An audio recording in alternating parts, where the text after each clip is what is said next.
Welcome back to another morning detention. We are still talking about consequences. We are on tip number 4.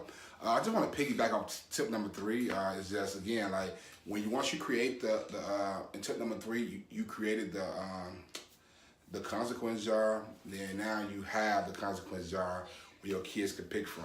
And again, this jar can be used across the board when it comes to discipline your kid. But you also want to, well, I would use this jar more than I use just my own personal take of the situation. Every situation is different, but the jar would make it a generic system that you can use. Like for you come in the house and you told your son to take the trash out yesterday, he ain't took it out. Like, you know what? That take it out yesterday, and then your child gonna make up a whole bunch of excuses. That's what they do.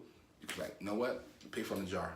And when they pick from the jar can be like, because the jar can be like, hold weight for 2 minutes, whatever. I mean, whatever you feel like is reasonable to the kids, right? So we have one where they hold these small weight, like 5 pounds, and hold it for 2 minutes like this.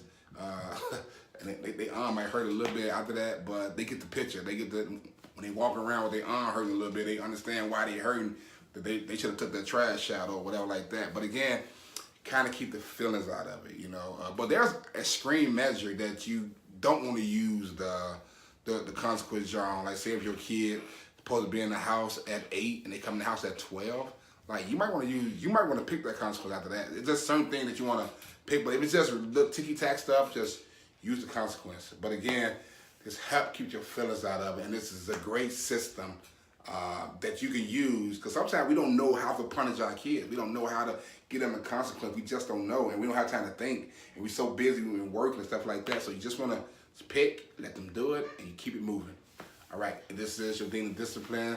With tip number 4, meaning that how to implement and why you should use